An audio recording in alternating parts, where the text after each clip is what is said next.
Amigos, bienvenidos a otro episodio de Track por Track. Hoy traemos a alguien que no es músico por primera vez. Igual vamos a ver stems, igual la esencia del programa no se va a perder, pero vamos a tener una charla muy interesante alrededor de una banda que nos abre la puerta a algo importante que es industria pura y dura de música, y este man sí sabe de eso. Con ustedes, Alejandro Gary. ¡Bienvenido! Bueno, de Alejo, ¿qué se sabe? Primero, No Gary, No Party, el man. Uy, me encanta empezar así, No Gary, No Party. También es DJ y hace parte de todo el parche de la X. Para todos ellos un abrazo. Más música. Más música. La emisora que creo que un montón de la gente alternativa en Bogotá le gusta. O gente Aunque pongamos Taylor Swift. Exacto. Y aparte de eso trabaja con OneRPM, siendo su rol, ¿cuál, Gary? Sí, yo soy el DSP manager, que es DSP es Digital Streaming Platforms. Okay. Yo soy básicamente el que se da en la jeta con Spotify para poder entrar a playlist. Básicamente yo les digo, oigan, viene nuevo disco de tal artista, este es su plan de lanzamientos, por favor métanos en Novedades Viernes Colombia o en alguito, por favor. Básicamente yo soy el que tiene que garantizar que los proyectos musicales de OneRPM tengan éxito dentro de todas las plataformas, ya sea Spotify, Apple Music, Amazon Music, YouTube, aunque YouTube tiene otra área específica de video, pero sí, todo el tema editorial y lo que pasa en plataformas que quieren cambiar, no sé, la foto de perfil del artista, hacer un análisis de qué puede estar funcionando en plataformas con herramientas nuevas, que pusieron nuevos videos en Spotify, todo ese tema de los loops que aparece ahora en las canciones, cómo se puede poner. Básicamente los artistas llegan a mí y yo les digo cómo es la vuelta. Y creo que a este man le faltaría tener una banda para estar de lleno en la industria, pero...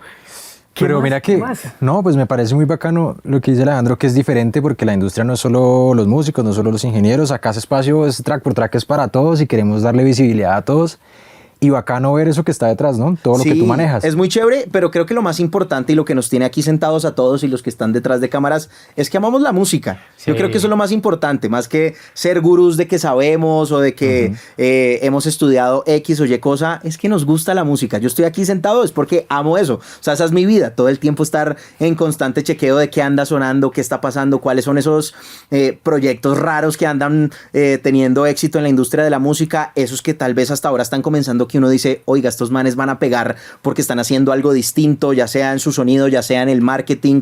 Es bien interesante como que lo que nos tiene aquí sentados es nuestro amor por lo que escuchamos, vemos, porque ahora pues la música no solo se escucha, sino que algo que yo hice en mi tesis, justo el primer capítulo de mi tesis se llama La música entra por los ojos, porque hoy en día la industria básicamente entras por los ojos. TikTok, que es el que está mandando la parada, llega a nosotros es porque estamos así todo el tiempo, 3 horas y uno dice, uy, esta banda se ve una chimba, y ya luego automáticamente uno dice, ay, también suena una chimba. Entonces yo creo que eso también es bien interesante de abordar. Bueno, usted igual con Gary les estamos abriendo la puerta a que caiga la gente que también hace parte de la industria y que no necesariamente están en la tarima. Eso es importante. Gary, con respecto a lo que usted tiene una perspectiva muy interesante porque tiene que manejar las necesidades de una banda con las plataformas, pero también tiene el panorama de un medio tradicional. Exacto. Ese contraste a diario, ¿cómo lo lleva a ser un poco más analítico y cómo saber apuntar y negociar con los proyectos que tiene a cargo y saberlos llevar para una buena conclusión en la industria? Si le llega una banda, ¿por dónde la mueve o qué le sugiere a la gente? Lo primero que les sugiero es no hagan prensa en radio. Es lo primero. ¿Sí? Trabajando en radio, creo que la radio hace 20 años era la validadora de que iba a sonar en la industria de la música a nivel global y a nivel local. Pero ya hoy en día hay muchos lugares donde se puede promover el proyecto musical y uno va a caer en la radio si tienes éxito en ese resto de lugares. Hoy en día la radio ya no es la validadora sino la replicadora de lo que está pasando en TikTok. Nosotros cuando vamos a poner sobre la mesa al jefe de programación, oiga, esta canción está chévere, pilles esta artista, me van a preguntar a mí, ¿cuántos números tiene en TikTok? ¿Cuáles son los listados que tiene o en los que está charteando muy bien?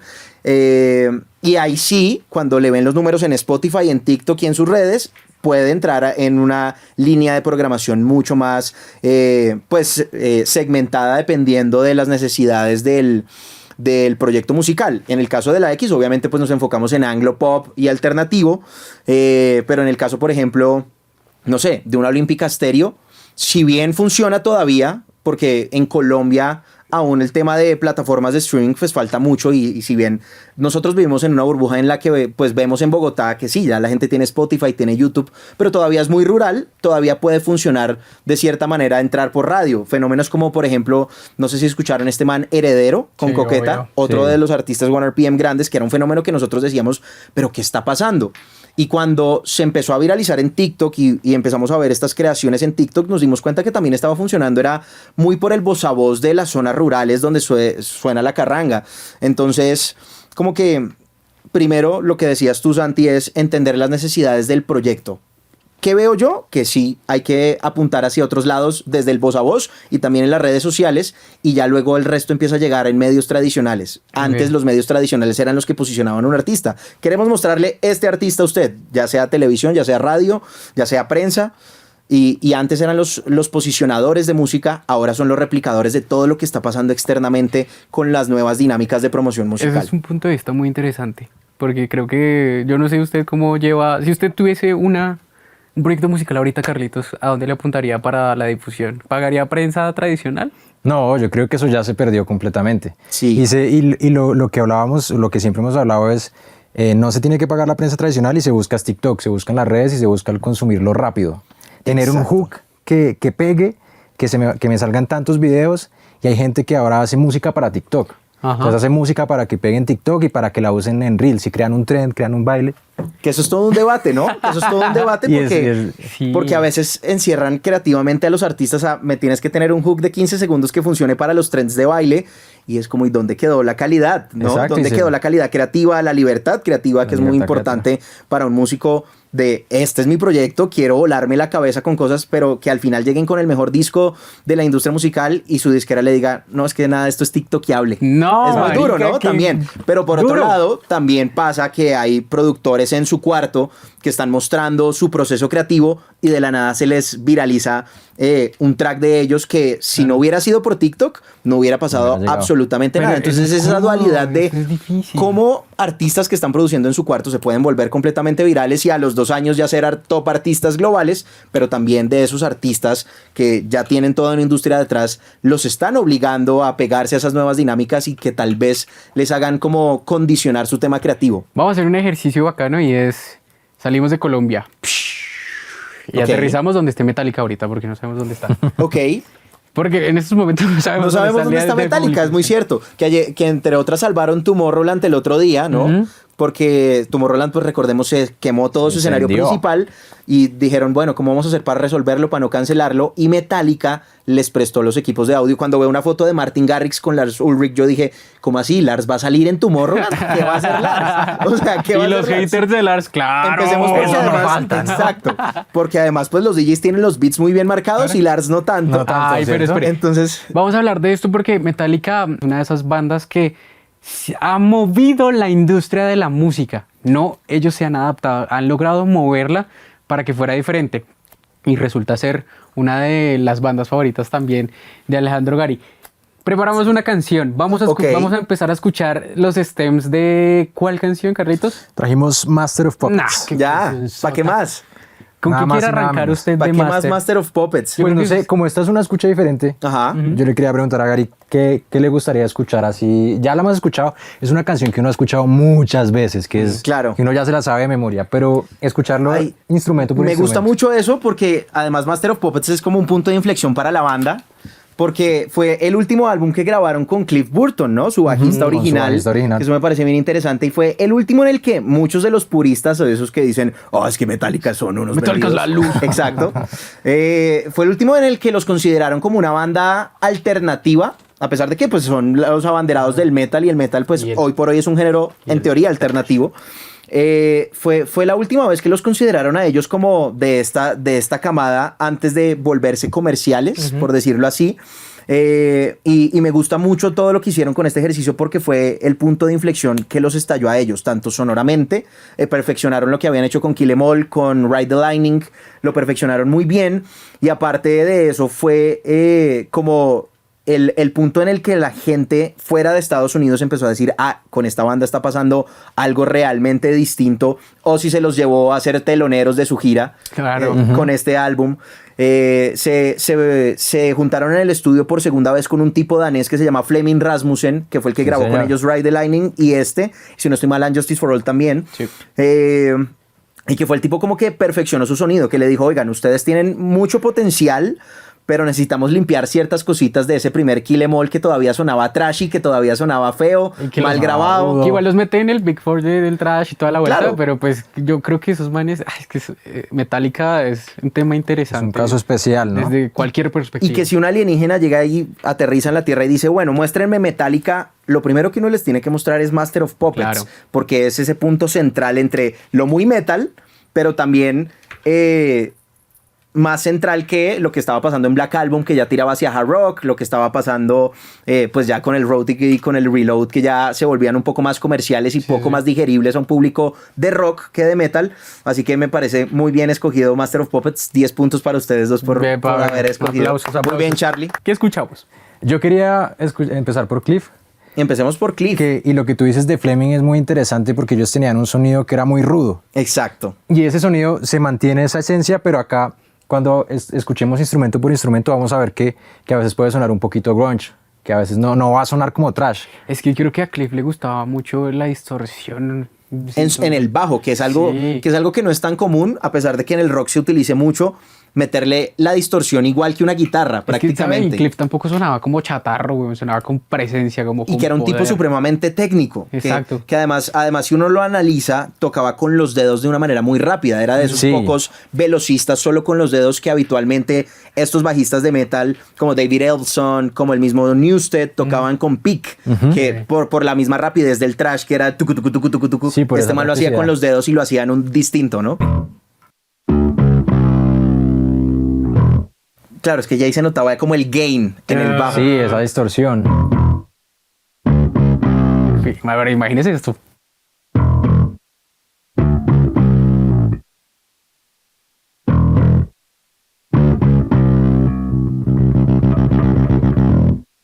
Y se nota el Ahí se uso de los notaba el dedos dedo. en lugar del Ahí se pick. notaba el dedo.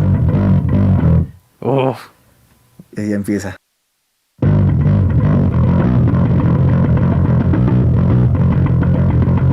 Que se siente en esa imprecisión. Incluso menos se prolijo, siente- ¿no? ¿Sabe? Exacto. En esa imprecisión se siente más rockero.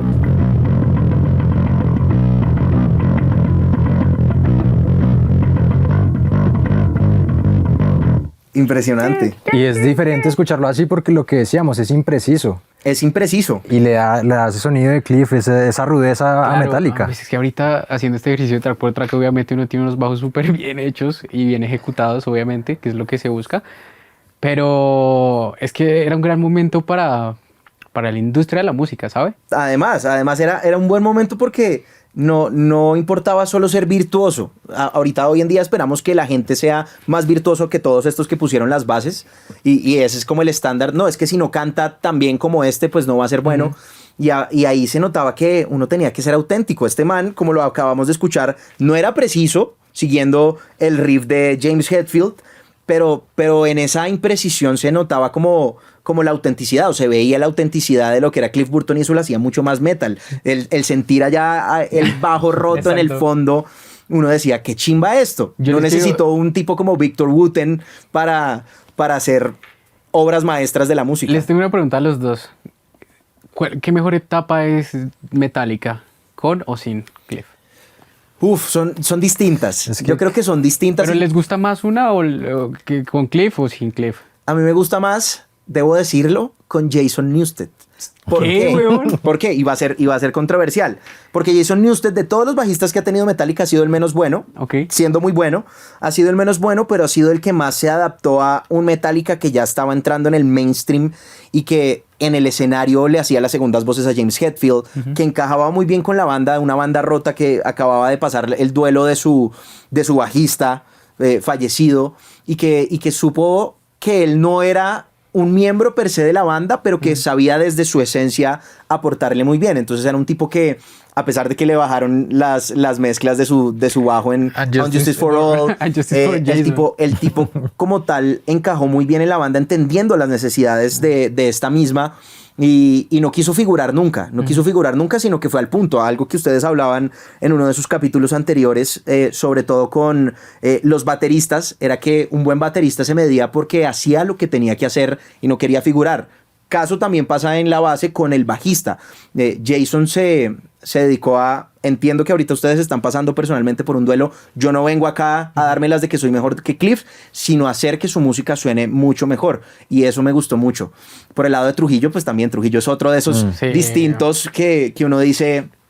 Parce, este sí es prolijo con los dedos, es auténticamente bueno, no falla una nota. Me cayó muy bien en la película está Truck the Never, en la escena donde está él en su cuarto de ensayo. Cuando presentan a Robert, todos se veían muy malvados, pero presentan a Robert y el man está en una sala llena de amplificadores, obviamente, y el man apenas tocaba tum, tum, tum, tum, tum, empezaban a salirle como si el techo se fuera. Sí.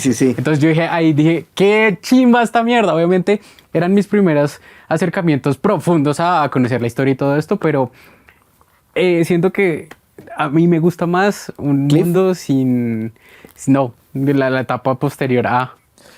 Pero es que siento que ahí también viene como a la evolución de la banda. Exacto. Porque ya no vamos a saber cómo era la banda con Cliff, cuando cambiaron su sonido. Entonces, a mí también me gusta más esa época de Seek and Destroy, esa época de nacimiento de Metallica, bien trashero, como que tenían sus problemas también dentro de la banda, que hubo lo de Dave Mustaine, que se salió, que toda esa controversia. A mí me aportaba un poco más y ensuciar esos temas y no hacerlos tan prolijos. Pero siento que Metallica es Metallica, cualquier época es muy buena. Exacto, y lo que tú decías al inicio es que Metallica ha pasado por distintas fases en la industria de la música, una banda que ya lleva casi 50 años en la industria de la música, 45 si no estoy mal, y que el cambio de bajista ha notado también o ha ido muy de la mano con el cambio de su faceta en la industria de la música. Acá metal trash puro, luego con Jason Newsted pues estaban aprovechando los 80s y los 90s como el gran boom de lo que estaba pasando con el hard rock y ya pasar a un plano mucho más mainstream. Y ya luego con Robert ya somos una banda de legado, ya somos una banda grande, necesitamos ahora es afinar todo lo que venimos haciendo todos estos años. Entonces es chévere como ver mediante el cambio de sus bajistas también la evolución de cómo Metallica se ha adaptado a la industria de la música un poco. ¿Cree que era necesario el Saint Anger como con toda la repercusión y conclusión que tuvo para la industria? Porque creo que es un álbum full de industria, de opiniones, que genera muchas cosas en contra, pero a mí me encanta Frantic cuando empieza a sonar. Exacto. Con ese tarro de galletas. Ese tarro de galletas, la misma canción Saint Anger, me encanta, que creo que el videoclip lo graban por ahí en una cárcel. En una prisión, ajá. Sí. Pero a mí no se me hace un mal álbum, la verdad. No, es un muy buen álbum y ahí hay que darle todos los créditos. El éxito de Metallica es gracias a Lars Ulrich, porque Lars fue el tipo que supo aprovechar. Además es el dueño. Que es el dueño de la banda. Pero Lars era el niño con plata que financió esos primeros álbumes. Pero hay que verlo. Saint Anger salió en 2003. ¿Qué estaba sonando en 2003? ¿Realmente las bandas de thrash metal puro estaban teniendo éxito o estaba teniendo éxito Korn, Linkin Park, Limp Bizkit? ¿Qué estaban haciendo ellos? Nu metal, ¿no? Metal. ¿Y qué dijo Lars? Pues papi, queremos plata, queremos comer, somos una banda que ya tiene toda una exposición, adaptémonos a esto, así como en los 90 lo hicieron con Load y Reload, que dijeron, salgamos de nuestro sonido metal y metámonos más con una onda de hard rock, algunos soniditos del grunge, pues aprovechando todo lo que estaba pasando en los 90, y demostrémosle a la gente que nosotros nos podemos adaptar a cosas, y creo que siempre ha sido el gran debate con los grandes artistas que han sido muy conocidos por algo en específico y que luego quieren adaptarse a los nuevos sonidos de lo que está pasando en la industria. Y yo creo que Lars creativamente dijo, y con Bob Rock, que fue el que grabó con ellos toda esa ola de los 90 y Saint Anger, que es como, parce, sabemos que a comienzos de los 2000 lo que está sonando es Korn, Linkin Park. ¿Qué va a pasar si nosotros sacamos un álbum de thrash metal como Master of Puppets en esa época? Pues obviamente nos vamos a empezar a quebrar, nos va a tocar empezar a comer menos chévere, nos va a tocar empezar a vender instrumentos, pues es normal. También hay que entender que una banda como Metallica es una empresa. Y ellos Sí. mismos lo decían en ese documental de Some Kind of Monsters. Son una empresa y pues una empresa se tiene que adaptar a las necesidades del mercado. Sea una empresa de productos cosméticos, sea una empresa de comida o sea una empresa musical, que en este caso es Metallica. Y creo que lo hicieron muy bien. Musicalmente hablando, obvio, pues es que estamos hablando de la banda por excelencia del metal, o la banda más conocida, o el tag de este género, y pues que salga con una vaina de nu metal que ha sido tan criticado por los puristas, pues obviamente va a ser muy criticado. Ahora, hoy en día, viéndolo 22 años después, es un gran disco. Es un gran disco. Si bien ese tarro de galletas de Lars, uno dice, ¿por qué lo hizo? Le da un sello distinto. Creo fue que un es igual el experimento álbum en que interesante. más ha sonado, más protagonismo ha tenido la batería, porque se lleva Exacto. todo el protagonismo. Antes de seguir, ¿qué podemos ir escuchando más de sobre Master of Puppets? Pues ya que estamos hablando de Lars y de toda su controversia a lo Uy, largo pues, de los bueno, años con Hablemos de Lars, que le han dado mucho palo porque sí, todos Pero los es fans que ya decimos está Lars no es un buen cuchito. baterista. Cuando Lars se enfermó y llamaron a Dave Lombardo de Slayer a tocar con ellos, Uy, sonaron sí, fue una espectacular. locura, sí. Pero finalmente Lars es el dueño de esa banda y no hubieran sido tan grandes. Tal vez hubieran sonado mejor y hubieran sido mejores producciones, lo que quieran, pero no hubiera sido tan grande a nivel industria si no hubiera sido por la visión que se mantiene a nivel empresarial, que es lo Sí, que hablamos es que un poco. No siento que Lars pues no es el mejor baterista del mundo, pero Tampoco es tan malo. es tan malo. Lo que pasa es que está en Metallica y Metallica se fue para arriba y Lars se quedó un poquito limitado con sus vainas y lo que hizo fue sobrellevarlo. Ahora, debo decir que en esa época, en los 80s, era bueno. O sea, uno Eso- se ponía a eso ver iba el a decir. concierto de ellos en Seattle en el 89 y uno decía, ¿qué le pasó a Lars? Lars era muy bueno. Claro. Y ya luego como que se fue quedando, ya el físico, pues Lars ahorita Exacto, está rondando como los futbolista, 60 No, años. y ahorita. Es como un futbolista. Es que exactamente, pues y el mismo Hatfield se puso a chillar porque, marica, no esperaba a veces que tengan tanta repercusión para las personas y porque siente que ya no la da en la industria, porque ya se perciben viejos. Sí, incluso el mismo Kirk Hammett a veces se queda, bueno, en el Back to the Beginning. Se quedó en uno de los solos más importantes de la banda, se quedó, porque es que ya están viejos. Y Y a está veces bien. Lars Y está eleva bien, el sí. tempo y a veces se queda, pero es porque Y son humanos también. claro, son humanos. Pero entonces, ¿quién le va a criticar a Ozzy que esté cantando como canta? Marica, ya se sabe que está viejo. Y creo que tener ahorita Metallica haciendo un tour mundial como lo está haciendo es uno de los placeres de esta época, porque no Absolutamente. deberían tampoco. Deberían estar guardados, weón. Ellos podrían estar Ya se perfectamente no pueden haciendo nada. retirar, hace 20 años se hubieran podido retirar Exactamente. y lo hacen es por amor al arte, ¿saben? A pesar de que Lars quiera dinero, como Don Cangrejo, él lo sigue haciendo por amor al arte. Yo creo que el hecho de hacer 2 fechas por ciudad, adaptar cada setlist a cada fecha, de seguir participando en estos eventos como el Back to the Beginning, y todos los artistas que vemos, todos los grandes rockeros, sobre todo, que uno lo ve mucho en el rock, que ya los verdaderos rockeros tienen de 60 para arriba, lo siguen haciendo es por amor al arte. Paul McCartney, 82 años y sigue de gira, anunciando giras. Viejo hermoso. Eso es bien bonito y ya no les podemos exigir lo que decían ustedes como un deportista, pues no podemos exigirle a Cristiano Ronaldo a los 40 que juegue como cuando ganó su primera Champions League, ¿no? Un poco eso y eso también se ve en su ejecución tanto en la guitarra como en la batería. Está bien agradecerles. Ya hoy en día verlos a ellos es un lujo porque seguramente el día de mañana no los tendremos y no volveremos a ver este tipo de bandas. Será ya la industria de la música apunta hacia otro tipo de eventos en vivo y ver una banda de rock que tuvo su auge en la época donde el rock era el género principal en el mundo, verlo hoy en día es como, estoy muy agradecido por verlos. Así Lars se equivoque en un feel, así Kirk ya no le dé para hacer el solo de Master of Puppets de la misma manera que lo hacía en 1986, hace 40 años, pues evidentemente uno dice, estos manes lo hicieron algún día y por eso yo estoy acá parado viendo. Escuchemos a Lars un poquito. Y todos no sabemos esta batería.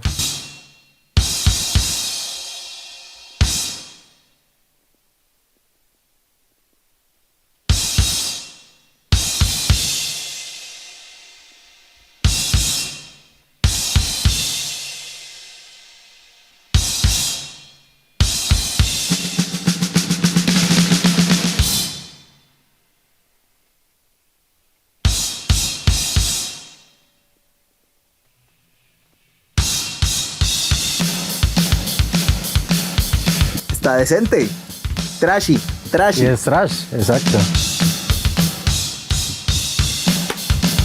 Y puede grabar con Metro. Y el doble bombo muy bien Sí. ejecutado.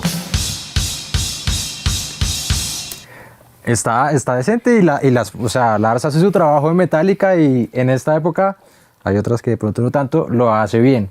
Y está el doble pedal, lo que tú comentabas, Gary, está perfecto, está presente. Y escuchen Kill 'Em All, escuchen The Four Horsemen, por ejemplo, y escuchen ese doble pedal y está perfecto. Obviamente estas grabaciones tendrán por ahí su manito de cuantización o de cuadrar las cosas en el tempo, pero igual Lars tiene que sentarse y tiene que tocar la batería y él le da su sonido también a Metallica. Sí, creo que estamos viviendo un momento de la industria donde por la masividad de una idea que se propaga a través de los espacios digitales, se genera conciencia más rápido o el debate más rápido o la pregunta más rápido.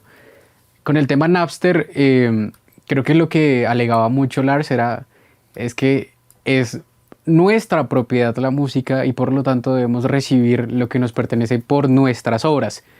Ahorita en Spotify tienen un mierdero con respecto a su percepción y con respecto a los pagos, porque al final termina siendo lo que planteaba Lars, es que la música es nuestra y nos tienen que retribuir por eso, sea la plataforma X. Yo creo que si Napster le hubiese pagado a Metallica, hubiesen sido los pioneros en un tema de regalías que a la final 20 años después se cumplió. Exacto. ¿Qué opinión tiene usted acerca de todo lo que está pasando con las plataformas y los pagos a los músicos, tanto medianos como pequeños, que ya sabemos que existe cierta distribución, que si Spotify recibe, le paga a las distribuidoras ya le pagarán a los productores, a quien se encargó de la mezcla, a los músicos, pero ¿no siente usted, pregunto yo, y espero no suene sesgada la pregunta, que los últimos que reciben son los músicos?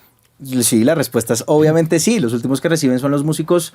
Y si no hubiera sido por ese debate de Lars contra Napster, que Napster permitía descargar gratuitamente todos sus tracks, pues no hubiera pasado todo lo que pasó luego en la industria de la música de regularlo, ¿no? Con plataformas como Spotify, con plataformas como YouTube, etcétera, etcétera. Y sí, hoy en día un artista musical no puede pensar en ganar por sus streams. Creo que eso está claro. Creo que hoy en día el artista vive del en vivo, vive de las sincronizaciones, porque las sincronizaciones son un mundo bien interesante, sobre todo para compositores y productores. Y sí, en últimas, las plataformas estaban para regular un poco este tema de... Ya estamos en el mundo digital, en la era digital, y tenemos que pagarle a las disqueras que son propiedad de estas artistas. A los artistas les tiene que llegar cierto porcentaje, pero realmente no es lo mismo como hace 40 años que vendían 10 millones de copias y eran copias físicas, eran CDs, y obviamente les entraba una ganancia considerable a los artistas. Hoy en día por stream son 0.00000 y pico de dólares. Y claramente para lograr tener un número decente en la cuenta bancaria mediante streams, uno tiene que ser Taylor Swift, básicamente. Uno cree que Taylor Swift gana mucho por streams y tampoco es mucho lo que gana. O sea, sí, digamos que hoy en día el artista más escuchado de Spotify es Bruno Mars, por ejemplo.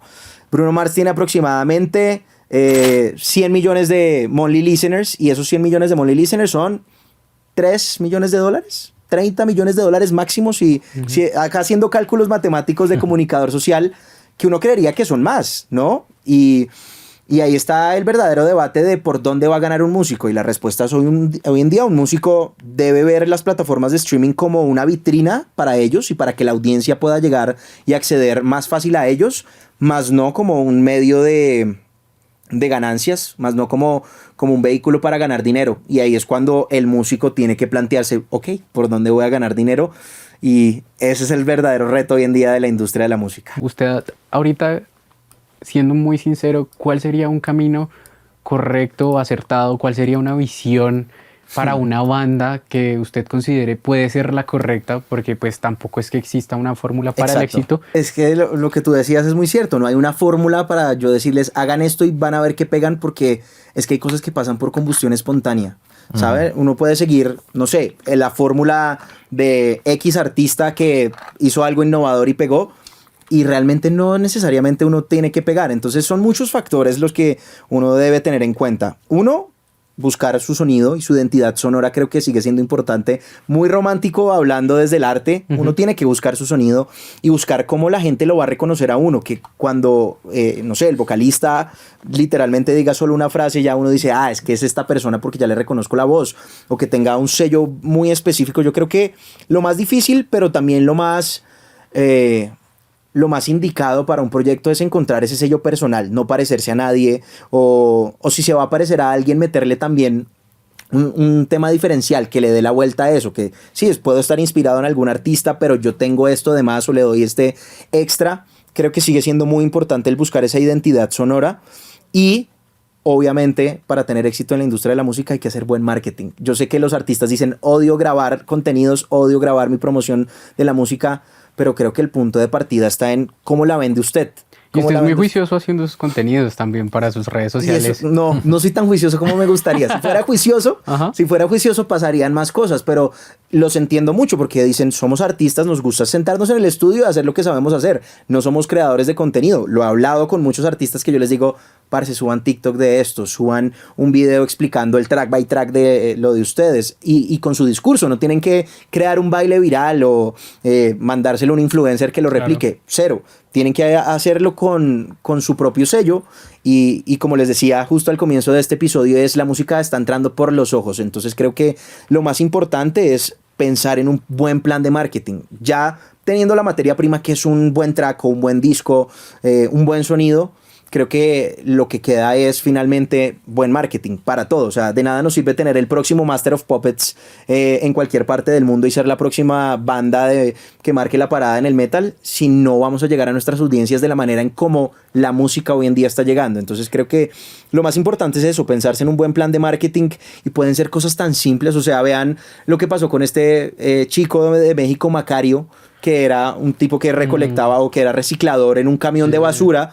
Y simplemente por el hecho de subir, obviamente, su canción compuesta por él, súper acústica, no necesito más que una guitarra acústica y grabarse en su casa. Y obviamente, pues el hecho de conectar con esta persona que es del común, obviamente lo hizo hoy en día, pues, uno de esos nuevos proyectos interesantes en Latinoamérica. Oye, bacano esa visión distinta, ¿no? Que es lo que queremos acá en Track por Track, que todos tengan su visión y todos tengan su manera de ver la música y de hacer parte de la música y apropiarse de eso a su manera. ¿A qué horas podemos escucharlo? Me pueden escuchar de lunes a viernes a partir de las 6 de la tarde y los sábados a las 8 de la mañana hasta las 12 del mediodía. Un aplauso para el gran Alejo, por favor. Pendientes ahí y escriban qué cosas interesantes descubrieron de esto. Aquí aparece el nombre de toda la gente que hace posible este show. Recuerde que Nick es un show. Y nos encontramos en el próximo episodio. Chao, chao.